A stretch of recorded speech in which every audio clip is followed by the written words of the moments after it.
Dennis Rodman rose from obscurity to become the NBA's bad boy. I was bigger than the game.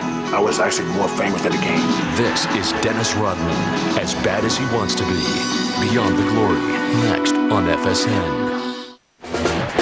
Rodman shoots from ahead of the key, drills a 20-footer. He is one of the greatest players in NBA history. Down the lane, Rodman. Amazing. There it is. Dennis Rodman's first career triple-double. I was bigger than the game. I was actually more famous than the game. I'm going to be the bride today.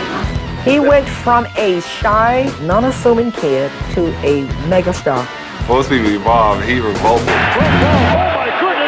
Dennis Rodman, in handcuffs, charged with misdemeanor battery. The party life kind of took its toll. Police say Rodman faces a number of charges, including driving under the influence of alcohol. They're not laughing with you anymore. They're laughing at you. It had gotten to a really bad point. There's been many times I could have been 6 feet under easily. He really is very emotionally fragile.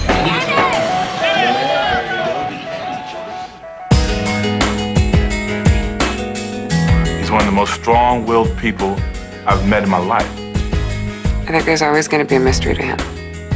I'm not going to die without completing what I've been put on this earth to do. This is Dennis Rodman, Beyond the Glory. Absolutely outstanding. Unbelievable. I concluded that he bet on baseball. Do you have anything to say to your fans?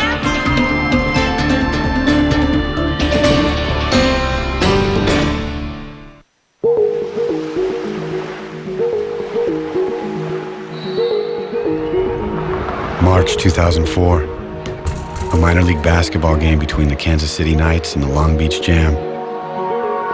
And for Dennis Rodman, a humble return after 4 years to the game where he'd once been a superstar. Dennis Rodman is back. To go from being one of the greatest players in the world to playing for a team like the Long Beach Jam, I mean, you got to be able to swallow your pride and take a huge step back. When I started this venture, it wasn't for people to see that I can go play ball again. My goal was to get back in shape and just to look presentable. Rebound, Rodman. You know, I'm not doing this for people, I'm doing this for myself.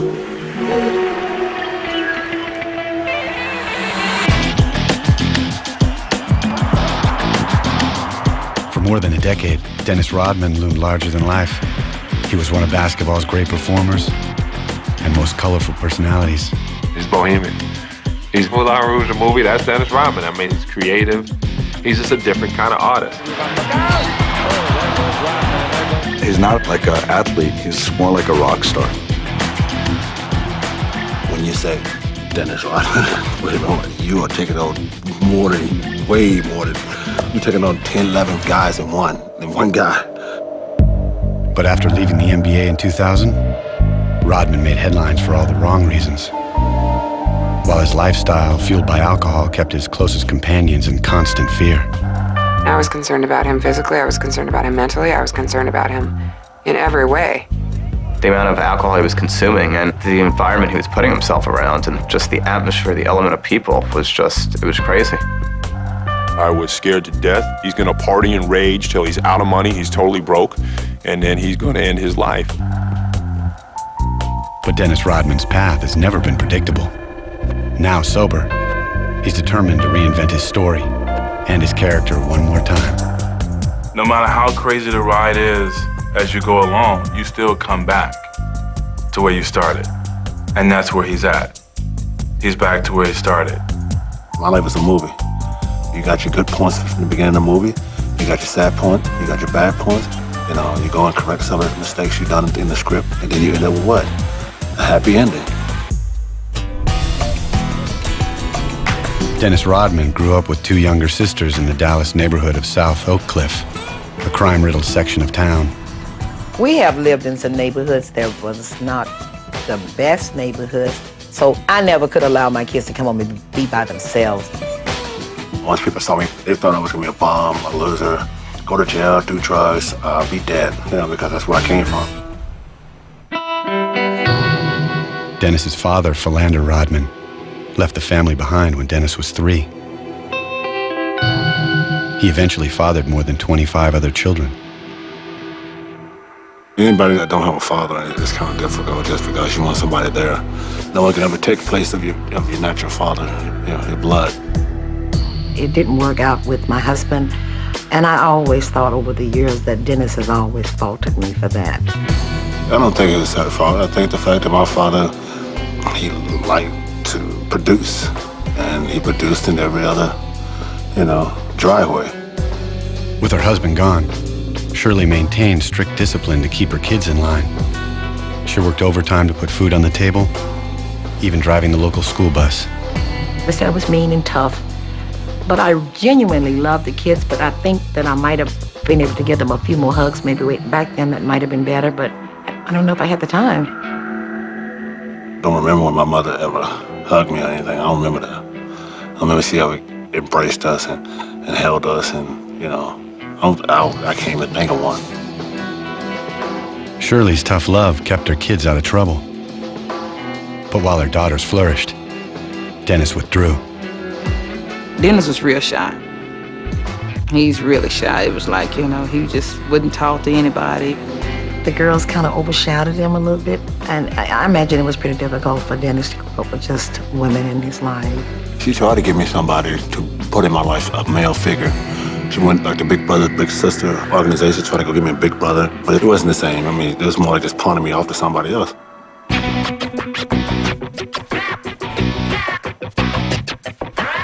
The one place Dennis came alive was on the basketball court. He teamed up with his sisters at a nearby gym. They was pretty much better than anybody. They was better than everybody, even guys. I mean, they would go out there and play with guys like it was nothing.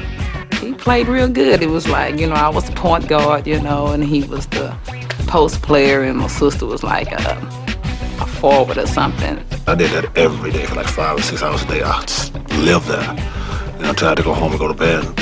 But while Kim and Deborah became high school stars who drew college scholarships, Dennis drifted through his teens.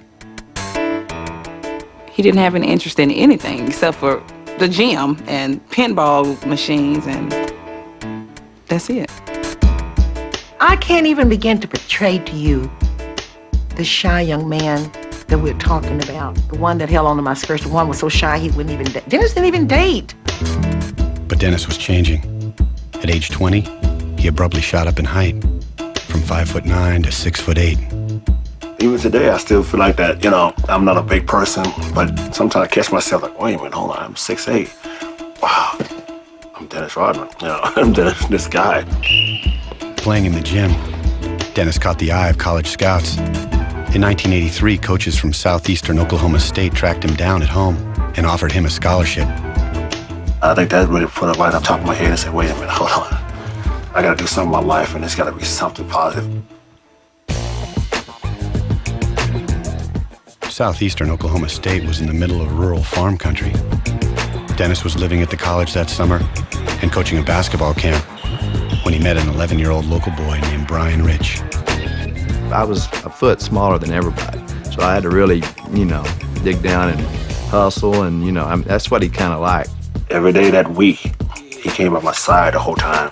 He was with me the whole time. He did everything I did. He went to practice, I went to practice. If I died on the floor, if I died, he died. If I go jump in the stands, he goes. I mean, every little thing I did, he did it.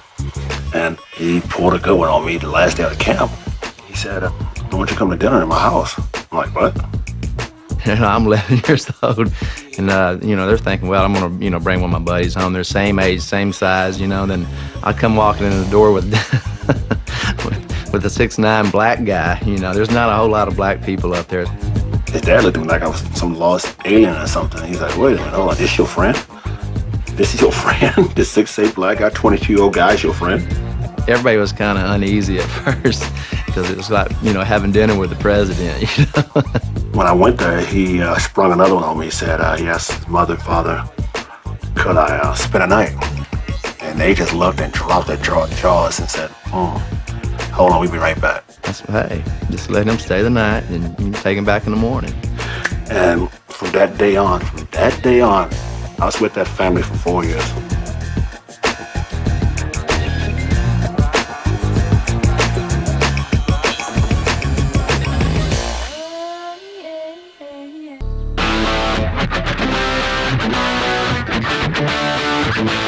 southeastern Oklahoma State, Dennis was an instant sensation and an All-American for 3 straight seasons. The first game, I think he scored 42 points and grabbed like 20 rebounds.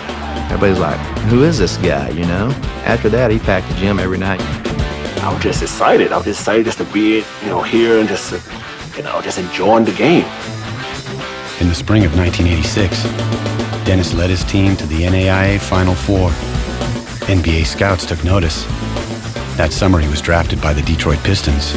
I was just happy just to be anywhere. Just anywhere, I didn't care.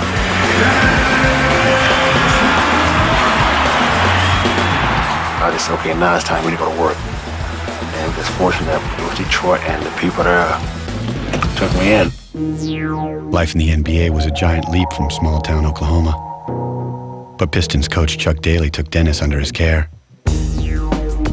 He needs a little bit of guidance and maybe a little bit of father figure to tell him what to do, and Chuck was really good with him on that. This was a kid who was definitely a fish out of water. And so Chuck was like, come to my house for Christmas. Come to my house for Thanksgiving. He felt attached to me, and I felt attached to him because he knew all the frustration I was going through as far as making it and trying to play. I wanted to play so bad. And I never let him down. Not one time, never let him down. Here's Rodman with a steal, and Dennis with that quick slam.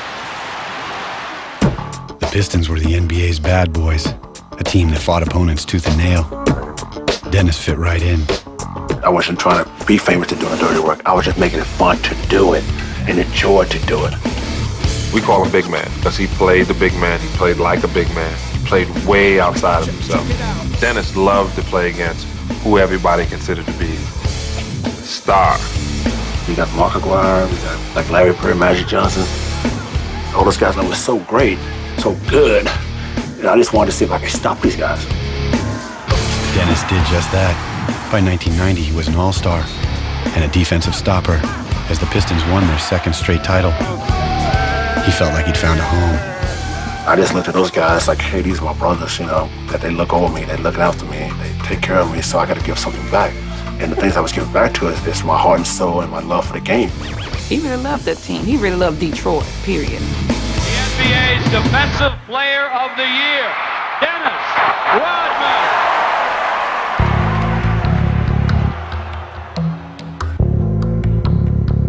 But after their championship seasons, the Pistons came apart. Key players were traded away. Then coach Chuck Daly resigned, breaking up the family for good. Where's Dennis going to go to Christmas dinner and Thanksgiving dinner? Who's he going to be able to talk to? If father disappears, you got to be your own man. You might not be ready to be. When he loves somebody and cares for people, and then they leave him, it hurts him. And he doesn't recover as fast as a lot of people. He doesn't move on. He can't move on. Dennis's life was unraveling off the court as well. In 1993, he married model Annie Banks, his long-term girlfriend and the mother of his young daughter, Alexis. But the couple divorced after just 82 days. Annie took custody of their daughter and refused to let Dennis see her. He was too young, and they were both too immature at the time to be in that kind of relationship. She had her own problems, and he had his, and I guess they were throwing them against each other. That was like the last straw for Detroit. That was it for me. I just said, screw it. I'm not dealing with this anymore.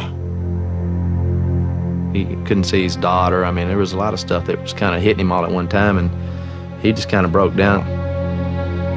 One night, the police found Dennis sleeping in his pickup truck with a shotgun in the back. He'd left behind a note that some believe was a suicide threat. I think he had probably called her up and told him he was going to do this and this, blah, blah, blah, whatever. He kind of went out on the limb and was trying to get somebody's attention. I wasn't going to kill myself. Physically, I wasn't going to do that. I just wanted to have something in my hands and imagine and visualize that I did it. That I did it to kill this person that I've become. Such a follower, not a leader or not a person that can stand on his own 2 feet. I have to have something to keep me, I didn't know what to do. With his team and his marriage in shambles, Dennis Rodman vowed to change his life. Few could imagine how thorough that change would be. That moment made a great turning point in my life and said, "Whoa, okay. All right, now, let's find out where this new identity is going to take you."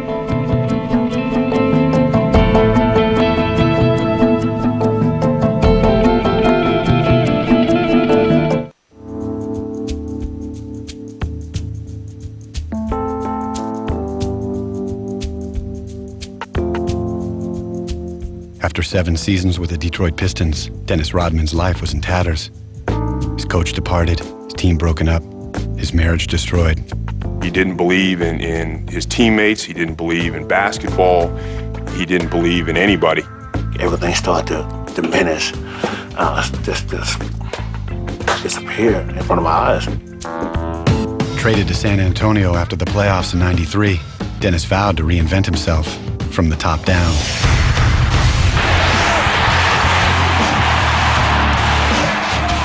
He'd gone through a really traumatic, emotional time. And that summer when he got traded to the San Antonio Spurs, he saw the movie Demolition Man. And that is why he dyed his hair originally blonde. I went and got my hair dyed, and that's when my life changed completely. We end up rooming together, still got the blonde hair, and jokingly, I say, why don't you dye it green? And the next day he shows up with a green. After that, I started to dye my hair different colors, and all of a sudden, kids all over Texas, colored hair everywhere. Every game, people came to look at my hair. They came to see what's different about me. Then I started getting piercings. I started getting tattoos. The more extravagant he was, the more of an entertainer he became, and the more the people loved him. He went completely ballistic in San Antonio. He shocked those people out of their boots. No one in basketball looked anything like Dennis. No one played like him either. I went through every day, every game, performing the way, like it was no tomorrow. He was like a cartoon character who happened to be the greatest rebounder the game's ever seen. A lot of it had to do with, his childhood and him wanting to become a superhero, and wanting to be a Superman and have a coat of armor where no one could ever hurt Dennis again. I wasn't trying to teach kids any bad values. I was just doing things that I wanted to do as a kid. Dennis was living out his fantasies off the court as well. Madonna had been at one of the games that we're watching the tape on, and she said, one guy that I really would be interested in is Dennis Rodman. And we looked at each other and said, okay, we got to make this happen. She was a free spirit, go-getter. Don't give a damn what you think about me, and pretty much that's what I was. Dennis loved putting people at edge. So since you're going to stare at him anyway, he's going to give you something to look at. But Dennis's flamboyant lifestyle clashed with San Antonio's cultural climate and the religious values espoused by the team's top star, David Robinson. I was the devil, he was God, he was Jesus, and I was, So people said, well, he's not going to fit in. And they try to talk to me and tell me to go to church and give me my Bible. I'm like, no, I'm going to do my job. You do your job. Dennis led the league in rebounds for the 4th time in the 94-95 season, as the Spurs posted the best record in the league. But when San Antonio lost to Houston in the conference finals, Dennis took the heat. Dennis played exceptionally well in that series and dominated, but you had to either point the finger at David Robinson or Dennis Rodman. So they pointed the finger at Dennis Rodman. But Dennis landed on his feet. He was traded to the Chicago Bulls. 3-time NBA champions with the greatest player in the game. And a coach who knew exactly where Dennis was coming from. In Chicago, if Dennis got a technical foul or kicked the ball in the stands or, did something outlandish, you look down and Phil Jackson would have a smile and a smirk on his face and be like, I used to do that.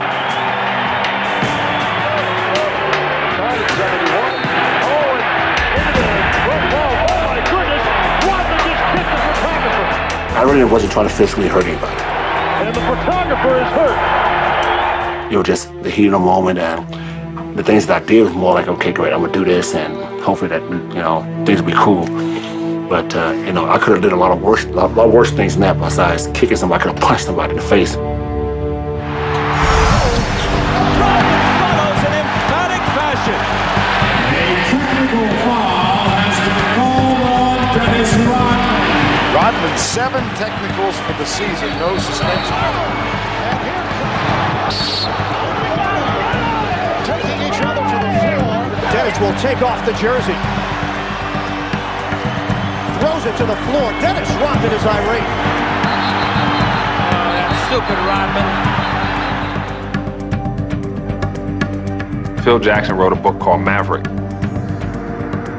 Dennis Rodman wrote a book, Bad as I Want to Be. It's the same book. Plays, he does his job, he comes to practice, he keeps his mouth shut, he works hard every day. He's never delinquent. He's just a very easy person to have on a basketball team. Phil Jackson knew that I was going to be there to work and do my job. He knew that what he can always count on. As far as everything else, he had no control. He didn't want no control over it. He didn't want nothing to do with that. Dennis rewarded his coach's trust. His work habits in Chicago became legend. He would spend literally 24 hours a day in the weight room, basically pumping iron all night and sleeping in the training room. I go before a game and work out, you know, 45 minutes. After the game, I go and do another 45 workout, do the treadmill or whatever. I think that was a mental part of my life that was really focused. Rodman again leading the league in rebounds, 15.5. Dennis Rodman! The results were dramatic. With Dennis doing the dirty work, the Bulls became an NBA dynasty. I didn't miss a beat with, you know, about all the things I was doing off the court. I didn't miss one beat. On the court, no one worked harder than Dennis Rodman. Off the court, no one played harder. I really didn't do anything before a game because I knew I had to perform the next night. What, the days in between? Man, it was like on. It was like on. It was like Playboy matching every night. He had social anxiety, very antisocial, and he started drinking because of it. And it made him, you know, talk to people and communicate, become fun, become the life of the party. The guy would go out, party, stay out all night, come to a game and get 30 rebounds. Who's going to say that he was doing something bad? With Dennis, if he eats, you eat. If he's shopping, you're shopping. If he's having fun, he wants to make sure you're having fun. If he's gambling, he's giving you chips so you can gamble. And other things as well. Check this out. As long as the Bulls were winning, Dennis could do no wrong. The more outrageous his exploits, the more popular he became. I'm going to be the bride today. I would dare to say at one point in time, Dennis might have actually been the biggest name in Chicago. And that's big. I mean, to say that he was at least as big as Michael Jordan is just crazy. And he was that loved at one point in the city. The crush of media, spectators, fans, and police made for quite a divine entrance. No one threw rice, but Diva Dennis reveled in the reception. It's a publicity stunt. It is not. I can break people in the stands day in and day out without even shooting the ball. And that's unheard of. With Michael Jordan, Scottie Pippen, and Phil Jackson, Dennis Rodman turned the Bulls into the greatest show in sports. It's like traveling with the Beatles, man. Michael had a suite in this corner of the hotel. Phil had a suite on that corner. Scottie Pippen had a suite on that corner. And Dennis had a suite on this corner.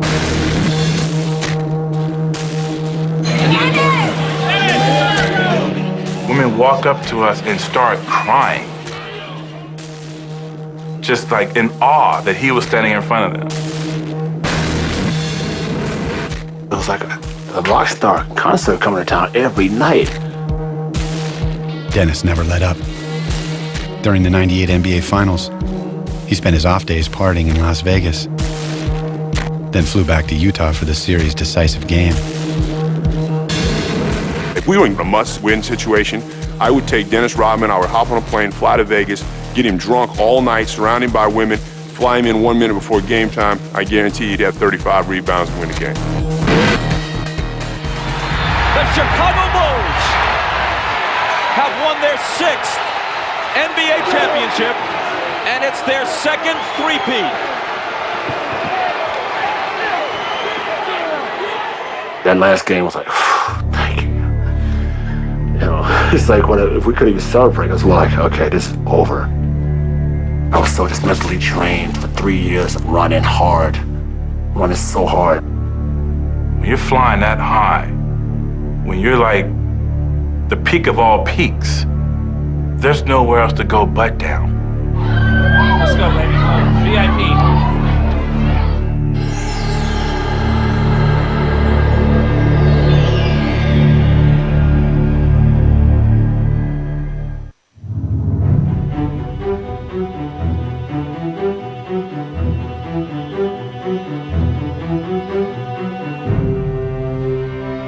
Dennis Rodman helped the Chicago Bulls celebrate their third straight NBA title in 1998. Then management broke up the team, leaving Dennis high and dry. Can't go anywhere after that. You cannot go anywhere after, that feat. It was very disheartening for Dennis. You win 3 championships, you're the greatest team in the world, and once again, he finds himself without a home. The Rodman Watch continues here in Los Angeles. Rumors running rampant. Speculation is Dennis will sign any day, any minute. Dennis signed with the Los Angeles Lakers in the spring of 1999. He'll probably be playing this week, and hopefully that the Lakers and the people of California will accept me for who I am and what I do. And if they don't, I'll move on. But his heart wasn't in it. He was burnt out on the NBA. He didn't care if he really played or not. It's amazing that I'm not going to never win in this game of basketball, right? No matter what I do. He's an extremely emotional person. I mean, he puts on a facade of being a badass, but in reality, he really is a child. He didn't know where to go. He didn't have any goals or guidance or anything else. Where he did for 3 years have a little bit of structure. With 2 clashing stars and a rookie coach, the Lakers were in disarray as well. It's like, okay, you guys are unprofessional. You guys are bickering like little kids. Great. No one could be a bigger kid than me. Watch. Look out, Rodman. Detroit, San Antonio, Chicago. I mean, all the teams I played for, it's more like everyone, it was like, okay, great. Let's go do a job, let's go have a beer later. This team is more like, oh, you son of a bitch. What are you doing? I mean, the whole time, it's like, oh, great. It wasn't just the Lakers driving Dennis to distraction. A rocky romance with actress Carmen Electra included another short-lived marriage and a domestic feud that landed them both in court. In handcuffs, former Baywatch star Carmen Electra steps from a police transport van. Also inside, her on-again, off-again lover, Dennis Rodman. He gets caught up in relationships. That's more important to him than any game or anything else. I mean, he's succeeded at basketball already, but he's never succeeded at a relationship. We never saw each other. And she started seeing other people, and I was doing my thing, the usual thing, having 8, 9 girls. When she left him, that really sent him into a tailspin. He was really hurting, and it ended up ultimately costing him with the Lakers. 3 weeks before the '99 playoffs began, the Lakers cut Dennis loose. That's the problem with being a bad boy. Whenever something goes wrong, we can pin it on you, because you're a bad boy. Rodman's skills were declining, but he could still draw fans. So in the spring of 2000, Mavericks owner Mark Cuban brought him to Dallas to do just that. Rebound, Rodman, yep, and a foul. He wanted me to fill the stands. He wanted people to come to the game. And what perfect person to do that, just go get the clown. Rodman, great effort. Dennis came in, he did everything Mark said. All of a sudden, games are selling out, and Dennis is putting on a show, and he's sitting on the floor, and he's acting like, Dennis Rodman, the character. Technical foul on Rodman. He's been thrown out. Holy cow. Is this what they mean by Dennis being Dennis? Mark Cuban played him like a violin and then let him go. I don't get it. I really don't get it. I mean, I get the short and stick every damn time, and I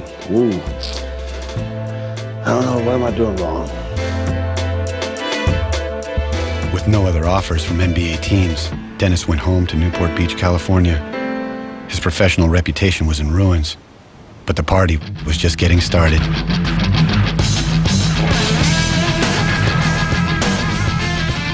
People are not gonna, give me any opportunity anymore because of who I am, so I'm just gonna just enjoy my life.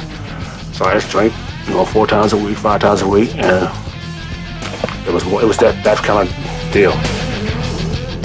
Found a lot of guys that didn't have to go to work, and that didn't mind getting drunk at 11 o'clock in the morning. Dennis's hedonistic lifestyle seemed glamorous when he was on top. Now it helped cloud the reality of his fading career. I said, whatever, I'm just gonna party, do this and that, screw all the girls like I always do, just whatever. And I was doing it. 1 year passes, another year passes, and Dennis falls into a situation where he is surrounded now by literally the lowest form of people alive. None of these people have a life, none of them have jobs, they're all feeding off of his money and spending his cash, and Dennis had to never been one to say no to anybody. He's afraid that if he gets rid of them, now what do you have? Yeah, something is better than nothing. Yes, oh yeah. In the midst of all the partying, Dennis began a long-term relationship with Michelle Moyer, eventually fathering 2 children with her, a son DJ and a daughter Trinity. In the beginning, it's something that draws you to him. He's like a magnet. He's got this really good soul.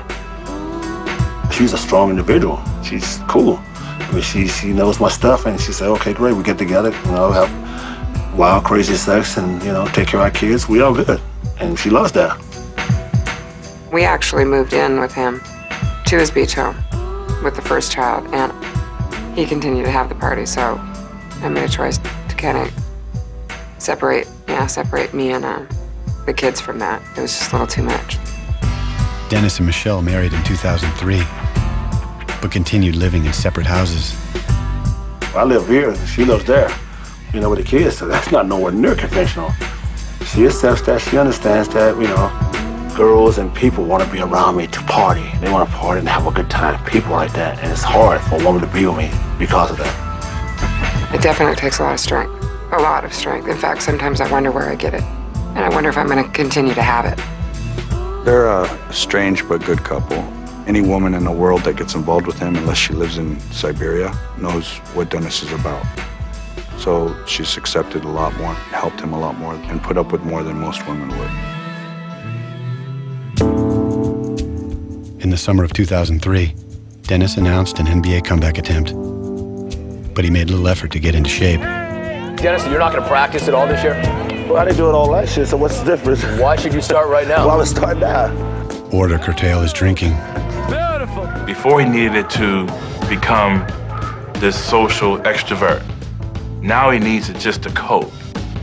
Actually told him, you're not going to live another year or 2 because something's going to happen to you, whether it's a car accident or liver damage, or nobody can possibly live their life this way. You can tell somebody to do something, but 99% of the time, they're not going to do it. So I just said I had to prove to myself and make myself understand that I got to do this myself. He was not ready to stop at that point. And I wasn't ready to walk away at that point either.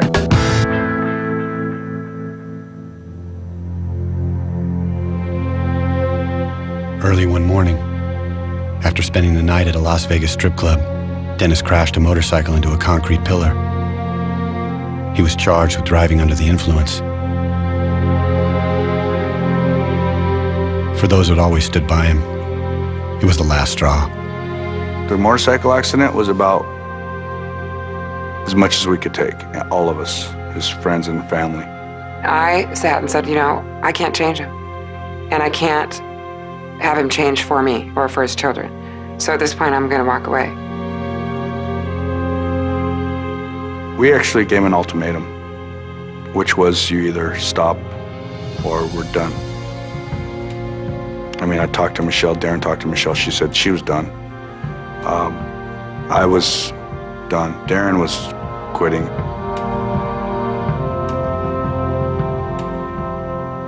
He had to make a choice. Either I'm going to lose it all, or I'm going to make a decision and try to do this. He at that time agreed that he was going to take a alcohol inhibitor called Antabuse, which is a pill that if he takes it, he would get violently ill. If when he drinks, and he religiously started taking that pill. You got to prove it to yourself that, you know, that what you're doing is right. If you're doing it for somebody else, that don't work, because you'll eventually go back and do it.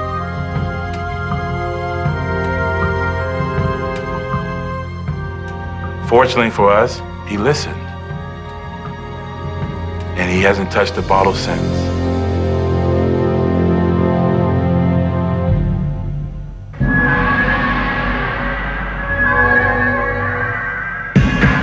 By the end of 2003, a sober Dennis Rodman was back in the gym, determined to confound fans and critics one more time.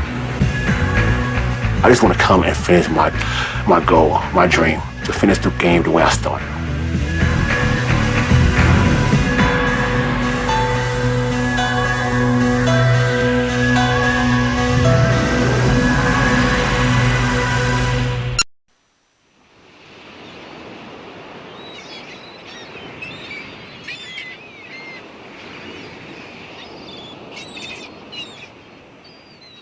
Four years after his last NBA game, 43-year-old Dennis Rodman is chasing a dream. I'm doing rebounding from a lot of things in my life. I'm just rebounding from drinking now to being sober, now trying to rebound to go back into the NBA. Dennis is working toward a goal, and that is something that has given him purpose in his life, because, let's face it, the last 5 years he had no purpose. His purpose in life was to get drunk and to party. He had no focus. So basketball has been his savior. In December of 2003, Dennis joined the Long Beach Jam of the American Basketball Association. His first pro game in 4 years. Rodman, offensive rebound, and he gets his first bucket. 3 months later, he led them to the ABA title. The whole time he was playing with them, he was coaching them. It was incredible. It wasn't Dennis the menace, it was Dennis the mentor, it was Dennis the teacher. Yeah, but a lot of people didn't really think I can do something like that, and I just went out there and did it to show people I can actually go out there and coach players. I had to show players, and they actually listened to me. Dennis hoped his performance would entice an NBA team to sign him up, but when the 2004 playoffs began, he was watching from the sidelines. Dennis would like to make a comeback now. There's no team in the NBA that'll touch Dennis Rodman. And he'll deny that he watches basketball, but he's watching every damn playoff game every single night at his house by himself, and missing it, really missing it. But Dennis has never been the type to take no for an answer. Week after week, he's retooling his body and priming himself for one last shot. I just want to come and finish my goal, my dream, to finish the game the way I started. If it does happen, it's going to be a feat that no one's ever done in the game of basketball. Everybody's worried about, oh, is he gonna make the NBA? I could care less. To walk away from that alcohol is huge.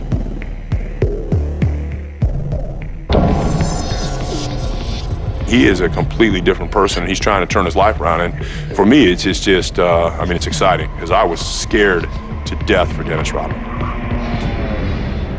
Dennis is struggling to change direction off the court as well, by becoming the father that he never had to his children. I look at her 2 years, she's straight like me. She gives no affection. No affection. She looks at you, she gives you all these weird looks like, you know, what are you looking at? My little boy is totally different. He'll sit there and kiss you and hug you, you know, and say, I love you 24 hours a day. DJ's got a really, really big heart. He's very loving, and so is his father. He's becoming affectionate with me and the children. And Trinity demands it. He doesn't have a choice with her. His youngest children, he's actually putting a lot of effort in, and he's putting an effort in with his older children too. You know, he cares about all his kids. I think it's tough for Dennis to let anybody close to him, even these beautiful little creatures, these children of his, because he doesn't trust, and it all goes back to his dad. He does want to do this. And I know he's capable of it. I think he's just going to take a little longer than the norm, you know? I think it's going to take him a little longer. I've always said maybe I can give the love to my kids that my father never gave to us. So, but it's still hard to do that. No one knows for sure where Dennis Rodman is heading next. But for those who've watched him come this far, there's cautious hope of better days to come. He's starting to realize that you're okay. Who you are, sober, is all you need to be. It's step by step by step, you know? And, you know, we work on it every day. So I just take a deep breath and go, okay, we made it through another day. Can we do another one? There's a script I'm following that I'm writing right now, and I'm living that movie. I keep saying that, living that movie, and the movie hasn't ended yet.